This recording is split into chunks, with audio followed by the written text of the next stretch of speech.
আল্লাহ নবী দুজন জলিলুর কদর সাহাবা আমার রাসূলুল্লাহর মসজিদে নববী শরীফের ভিতরে দুজনে শরীয়তের একটা মসলা নিয়ে আলোচনা করছেন, কথা বলছেন। আমার আবু বকর দলিল দেয়, আমার ওমরও দলিল দেয়, আমার আবু বকর দলিল দেয়, আমার ওমরও দলিল দেয়।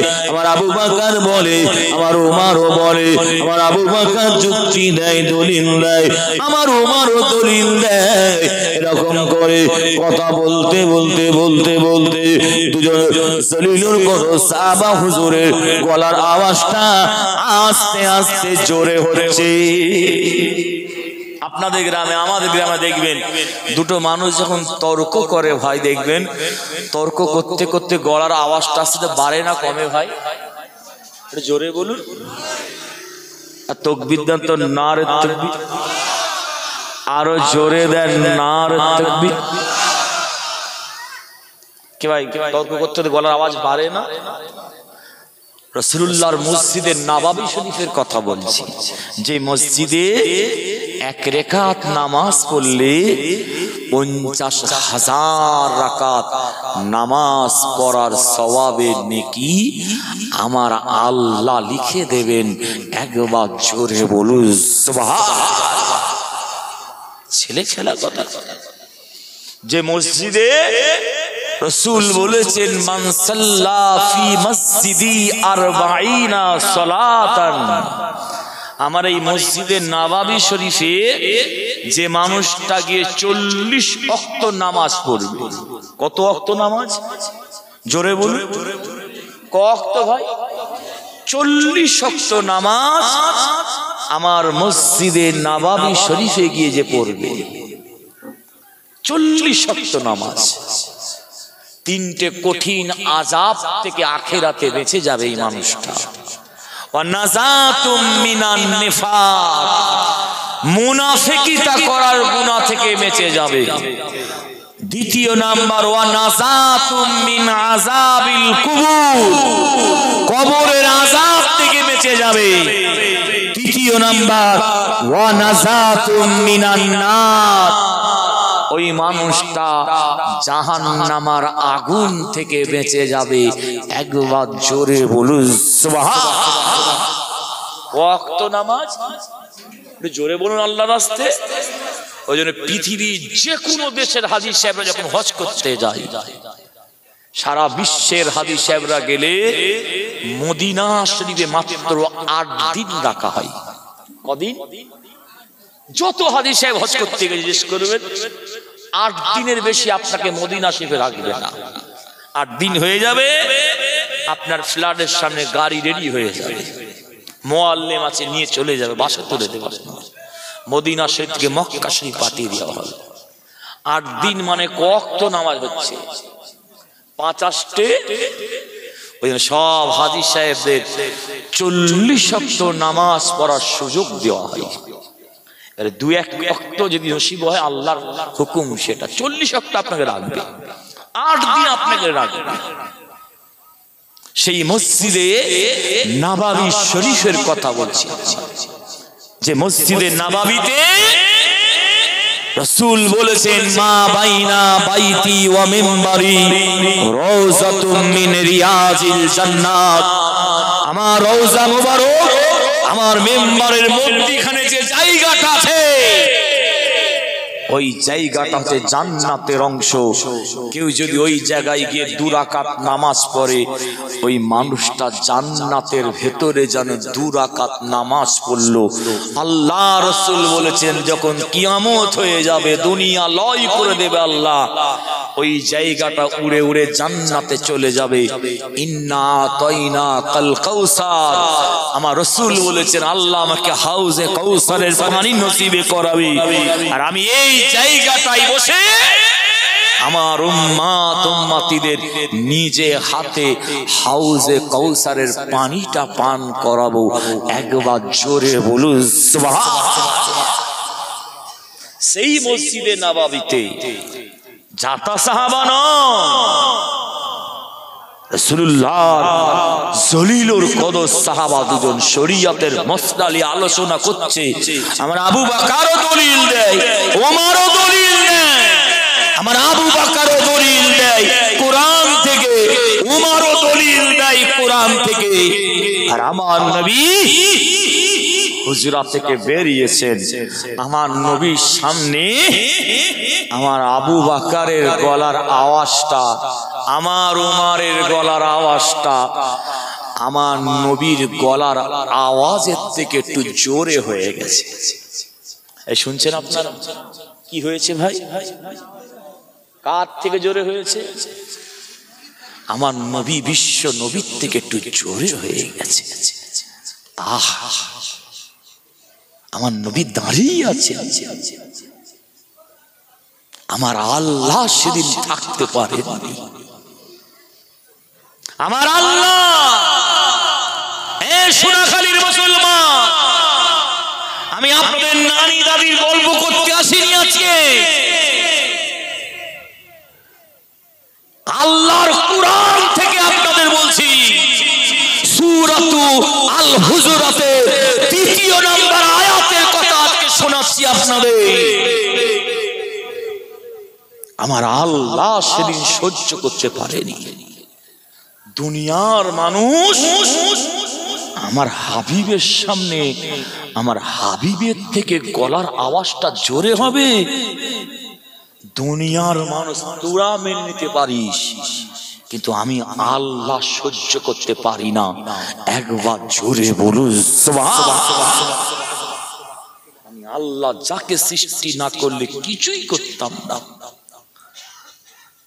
সেই হাবিব, আমি আল্লাহ যে হাবিবের নাম জান্নাতের পাতায় পাতায়, হুরেদের কপালে কপালে, জান্নাতের দেওয়ালে দেওয়ালে, জান্নাতের আসমানে আসমানে, জান্নাতের দরজায় দরজায়, আমি আল্লাহ আমার রহমতের জান্নাতের ভেতরে যেখানে আমি আল্লাহ আমার নাম মুবারক লিখে রেখেছি ১,২৪,০০০, ইখতিলাফ ২,২৪,৯৯৯ জন, কোন নবীদের নাম আমি আল্লাহ লিখে রাখিনি। আমি আল্লাহ জান্নাতে যেখানেই আমার নাম মুবারক লিখে রেখেছি, আমার নামের পাশে আমি আল্লাহ আমার হাবিবের নাম মুবারক খানা লিখে রেখে দিয়েছি। একবার জোরে বলুন সুবহানাল্লাহ। সেই হাবিবের সামনে দুনিয়ার মানুষের গলার আওয়াজটা জোরে হবে, আমি আল্লাহ কোনোদিন মেনে নিতে পারি না। দরুদ শরীফ পড়ুন, আল্লাহুম্মা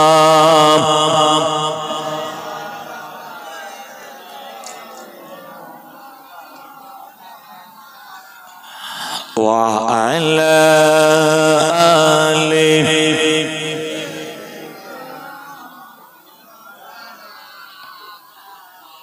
তাকবীর দেন তো, নারে তাকবীর। খালি হাত হচ্ছে রে বাবা, জোরে দেন নারে তাকবীর। এই আজকে জলসা হচ্ছে, আপনারা খুশি না বেজার? আরো জোরে বলুন, কারা কারা খুশি নয় একবার হাত তুলুন।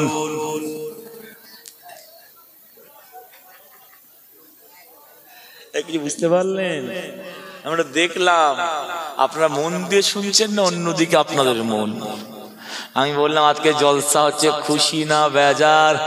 আপনারা বললেন খুশি। আমি বললাম কারা কারা খুশি নয় একটু হাত তুলুন। কেউ হাত তুলেছে নাকি ভাই? মাশাআল্লাহ, আজকে মনে হয় কেউ হাত তোলেন। পিছনে যা করেছেন সামনেও হাত তুলেছে। আর একবার তাকবীর দেন, নারে তাকবীর। মাশাআল্লাহ মাশাআল্লাহ। মুসলমানের ঘরে ছেলেরা মেয়েরাও মায়েরা বোনেরাও ও বিশ্ব নবী দেওয়ানাগণেরাও আমাদের ঘরে সোনার মানিকেরাও আপনারা কানটা খাড়া করে শুনে নিন কিতাবের অশ্বরণ ইমান তাজা হয়ে যাবে। আমার আল্লাহ পাক কোনদিন মেনে নিতে পারেন না, সহ্য করতে পারেন না দুনিয়ার মানুষ বিশ্ব নবীর সামনে আমার হাবিবের সামনে দয়ার নবীর গলার আওয়াজের থেকে দুনিয়ার মানুষ গলার আওয়াজটা জোরে করবে, এটা কোনদিন হতে পারে না, হতে পারে না। ও বিশ্ব নবী দেওয়ানারা আল্লাহ নবী একটুখানি আপনাদের হাদিস মোবারক শুনিয়ে দিয়ে যাই।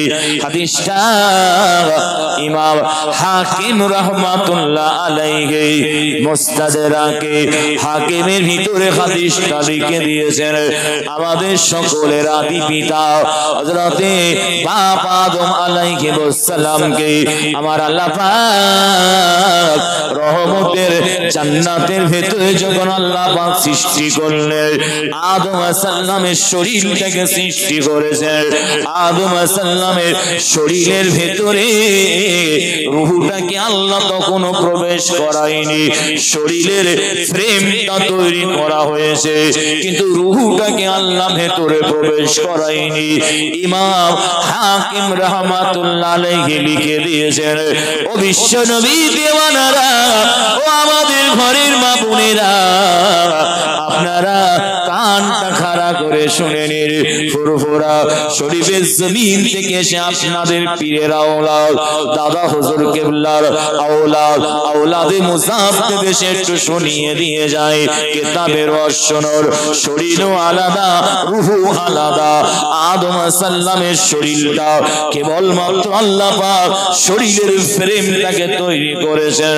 কিতাবে এসেছে আদম সাল্লাম সিজদা অবস্থায় তখন করেছিলেন, রূহটা কিন্তু শরীরের ভেতরে প্রবেশ করায়নি। আমি আপনি যেরকম মাথাটা নিচু করে দিয়ে আল্লাহকে সিজদা করি, ওই রকম সিজদা অবস্থায় আদম সাল্লামের ফ্রেমটা জান্নাতের ভেতরে আল্লাহ থেকে দিয়েছিলেন।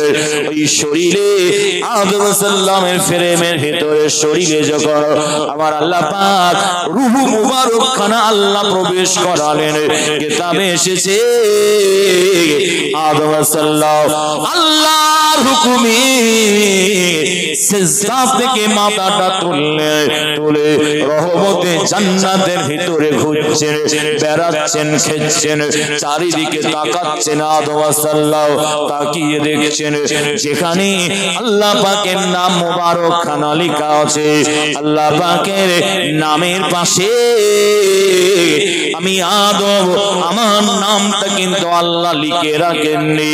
জান্নাতে যেদিকে তাকায় আল্লাহ পাকের আরশে পাকের নিচে পর্যন্ত আমার আল্লাহ কি করেছেন, আল্লাহ পাকের নাম মুবারকের পাশে আমি আদম আমার নামটা আল্লাহ লিখে রাখেননি। মুহাম্মদ সকলে বলুন সাল্লাল্লাহু আলাইহি ওয়াসাল্লাম আমার নবীর নাম মুবারক খানা আল্লাহ লিখে রেখে দিয়েছেন। আর একবার জোরে বলুন সুবহানাল্লাহ। বিশ্ব নবী দেওয়ানারা আমাদের ঘরে সোনার মানিকেরাও আপনারা কানটা খাড়া করে শুনে নিন। কিতাবের ভেতর লেখা রয়েছে আদম সাল্লামের মনটা খারাপ হয়ে গেল, আল্লাহ আমি আদম কেন আপনি আমার নামটা আপনার পাশে লিখে রাখেননি? রহমতের জান্নাতের ভিতরে ঘুরছেন, বেড়াচ্ছেন, খাচ্ছেন, কিতাবে এসেছে হঠাৎ কি হয়েছে, রহমতের জান্নাতের আসমান থেকে গায়েবী আওয়াজ আসছে। গায়েবী আওয়াজ ইমাম হাকিম রাহমাতুল্লাহ আলাইহি মুস্তাদরাকে হাকিমের ভিতরে লিখে দিয়েছেন। কি আওয়াজ আসছে জানেন? আসমান থেকে গায়েবী আওয়াজ আসতে শুরু হয়ে গিয়েছে। আমার আল্লাহ আদম সাল্লামকে ডাকতে শুরু করে দিয়েছেন। আমার আল্লাহ আল্লাহ ডাকছেন, ইয়া আবা মুহাম্মদ, ও মুহাম্মাদের আদি পিতা, আপনি একটু এদিকে আসুন, এদিকে আসুন। আদম সাল্লামের মনটা আরো খারাপ হয়ে গেল। আল্লাহ, আমার নাম তো আদম, আপনি আমাকে ইয়া আদম বলে ডাকতে পারতেন, আপনি আমাকে উদু, আমি আল্লাহ ডাকছি আদমা, আদমকে এইরকম করে আপনি তো ডাকতে পারতেন। মনটা খারাপ হয়ে গেল।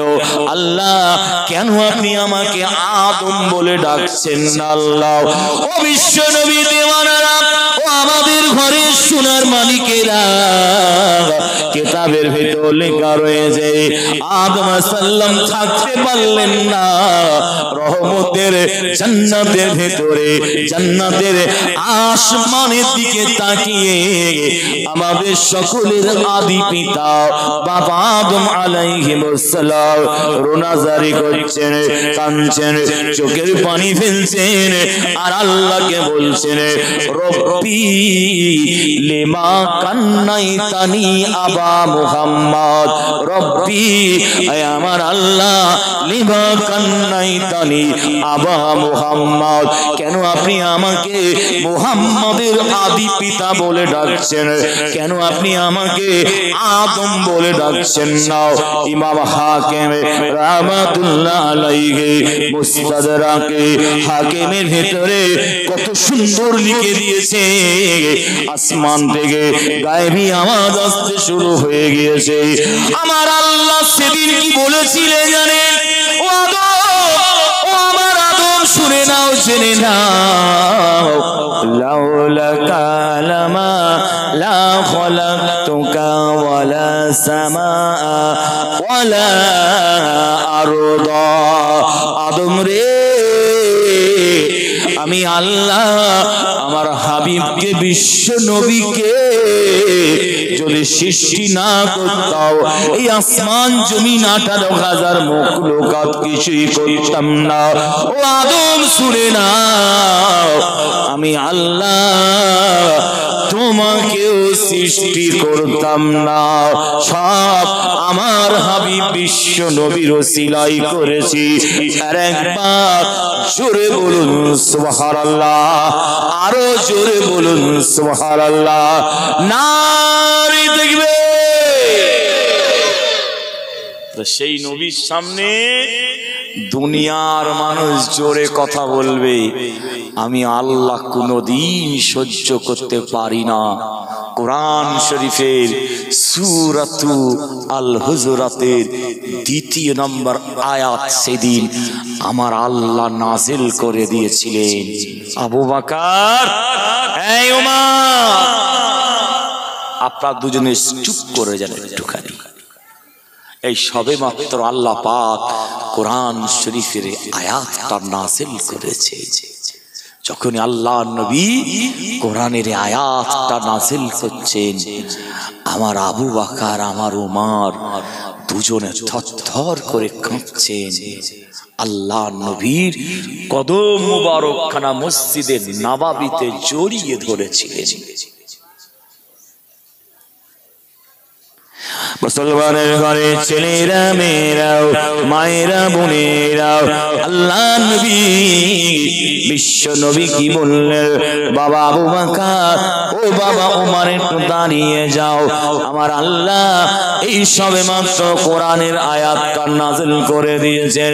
ইয়া আইয়ুহাল্লাযীনা আমানু, ও ঈমানদারেরা, লা তারফাউ, তোমরা উঁচু করো না, আসওয়াতাকুম ফাওকা সাউতিন নবী, নবীর গলার আওয়াজের থেকে তোমাদের গলার আওয়াজটা উঁচু করো না, জোরে করো না। লা তাজহারু লাহু বিল কওলি কাযাহারি বাদিকুম লিবাদিন, তোমরা একে অপরে যেমন জোরে জোরে কথা বলো, আমার হাবিবের দরবারে এসে তোমরা জোরে জোরে কথা বলবে না।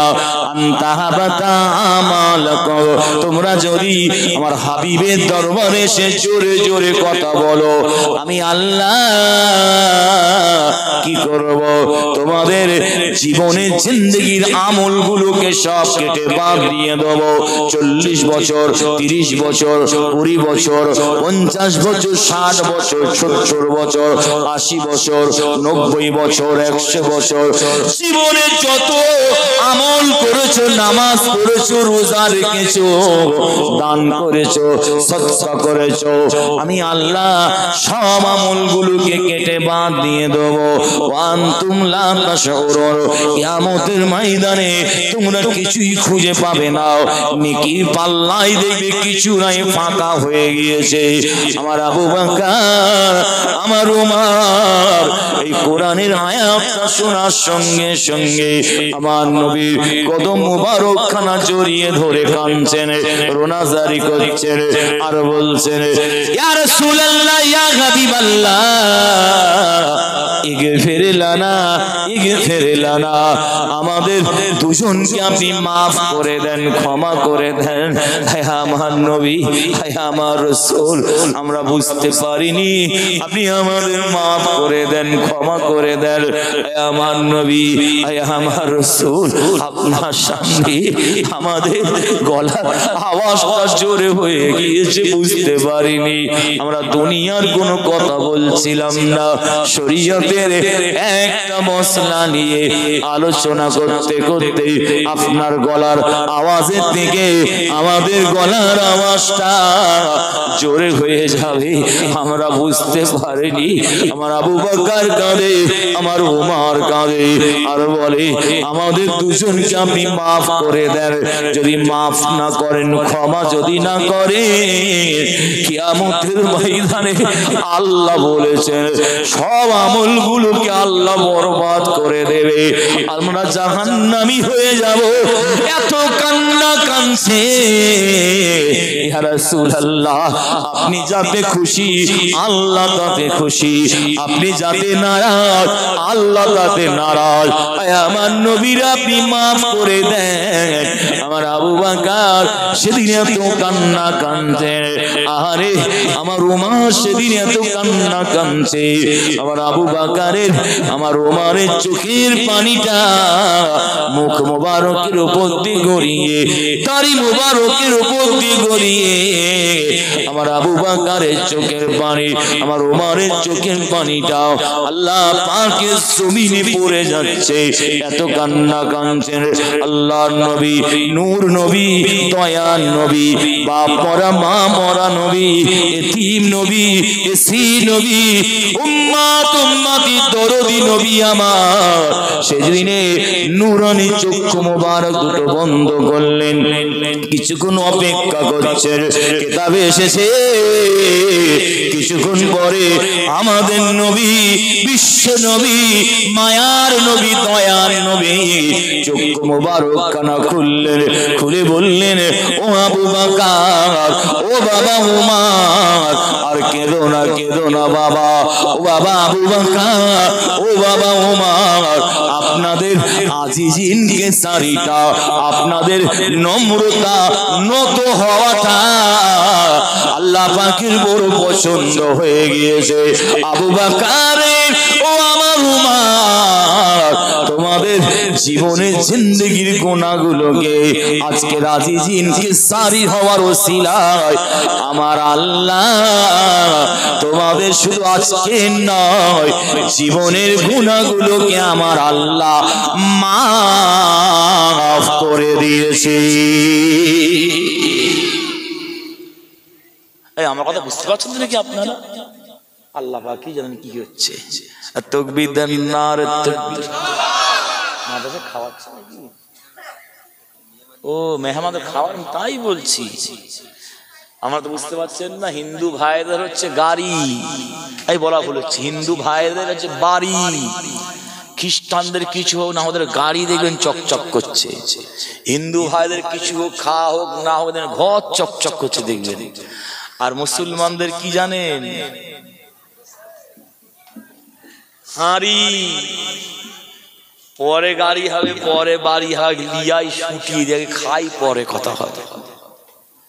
আর খাওয়ার জায়গায় সব থেকে বেশি ভিড় থাকে। কমিটি একটু পরে খাওয়াতে পারলো না, কি গো, একটু পরে খাওয়াতে পারতো, আমার পরে খাওয়া শুরু করতে পারতো। জোরে দেন নারে তাকবীর। ওই জন্য রাসূলুল্লাহ দরবারে কোরআনের আয়াতটা লেখা রয়েছে, যত হাজী সাহেবরা হজ করতে যায় আমার রাসূলুল্লাহ দরবারে আদবের সঙ্গে সম্মানের সঙ্গে চলে, কারণ নবী যাতে খুশি আল্লাহ তাতে খুশি। একবার জোরে বলুন সুবহানাল্লাহ। শরীয়তে আদবটা বড় জিনিস, যার ভিতরে আদব নাই লা ঈমান লাহু উসকি আন্দার ঈমান ভি নেহি হ্যায়। রাসূল বলেন তার ভিতরে ঈমান নাই। আপনি যত বড়ই ছাত্র হন না কেন, যদি উস্তাদকে সম্মান না করেন হাক্কানি আলেম হতে পারবেন না।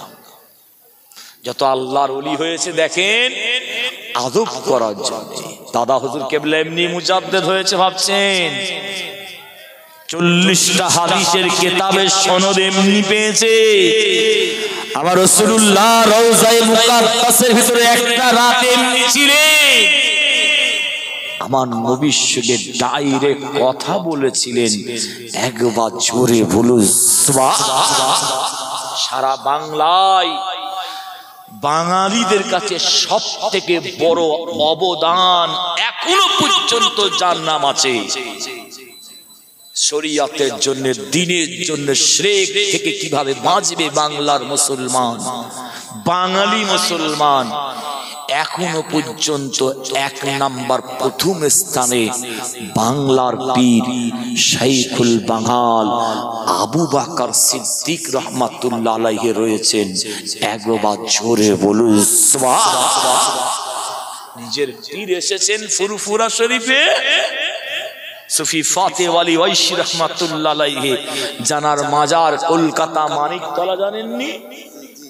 দাদা হুজুর কেবলা 5 কিলোমিটার পায়ে হেঁটে এসেছেন। কি আদব দেখেন, 5 কিলোমিটার এসেছে। আমার পীর আসছে, কেউ পীরের পাগড়ি, কেউ লুটা নিয়েছেন, কেউ ব্যাগ নিয়েছেন, আর দাদা হুজুর কেবলা পীরের জুতোটা বুকের কাছে ধরে নিয়ে। বসিরহাট আল্লামা হুজুর এমনি অত বড় মুহাদ্দিস হয়েছে, পুকুরে নেমে পানা পরিষ্কার করেছে। আছে আদব যদি না থাকে রাসূলের দিদার জীবনে পাবেন না।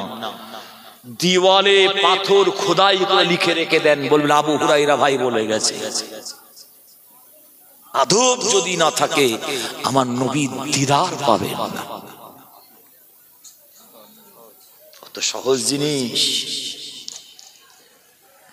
মুসলমানের ঘরে ছেলেরা, মেয়েরা, মায়েরা, বোনেরাও, তাই 4 ইমামের এক ইমাম, ইমাম মালিক রহমাতুল্লাহ আলাইহি নাম শুনেছেন আপনারা? মালিকি মাযহাবের ইমাম। কি নাম বললাম? ইমাম মালিক। কি নাম বললাম বলুন? বিশ্ব নবী দিওয়ানারা হযরত ইমাম মালিক রাহমাতুল্লাহ আলাইহি হুজুর যখন মদিনা শরীফে আসতেন, ঘোড়া থেকে নিচে নেমে পড়তেন, কদম থেকে পা থেকে জুতো মোবারক খুলে ফেলতেন, জুতোগুলো হাতে ধরে ঘোড়ার লাগামটা ধরে মদিনার জমিনে খালি পায়ে হাঁটতেন। জীবনে কোনোদিনে ঘোড়ার উপরে মদিনা শরীফে সওয়ার হননি, জুতো পায়ে হাঁটেননি। ও ইমাম মালিক, মদিনার জমিনে আপনি কেন জুতো পরে হাঁটেন না?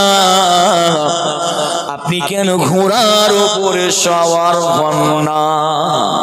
হযরত ইমাম মালিক রাহমাতুল্লাহ আলাইহি হুজুর কাঁদতে কাঁদতে বলেছিলেন, বাবারা মদিনার জমিনে আমি ইমাম মালিক কেমন করে জুতো পায়ে হাঁটতে পারি বলো, কেমন করে ঘোড়ার উপরে সওয়ার হতে পারি বলো, কেননা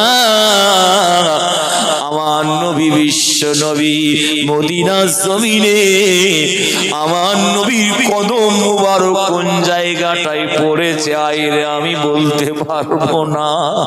আমি ইমাম মালিক আমার নবীর কদমের উপরে জুতো পায়ে কেমন করে দাঁড়াতে পারি বলো। যতদিন বেঁচে ছিলেন ইমাম মালিক জীবনে কোনোদিন মদিনা শরীফে জুতো পায়ে হাঁটতেন না, ঘোড়ার উপরে সওয়ার হতেন না। আর একবার জোরে বলুন সুবহানাল্লাহ। কি আদব শিখিয়েছে আমাদের, চাল চলন তাসাউফ যারা করে দেখবেন তাদের ভিতরে আদব রয়েছে। দরুদ শরীফ পড়ুন, আল্লাহুম্মা সাল্লি আলা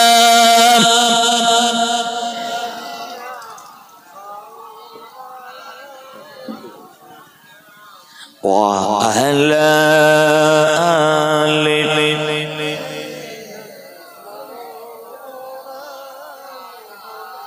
আমার দিনদার ইমানদার ভাইয়েরা, বিদায় নেব আপনাদের কাছ থেকে।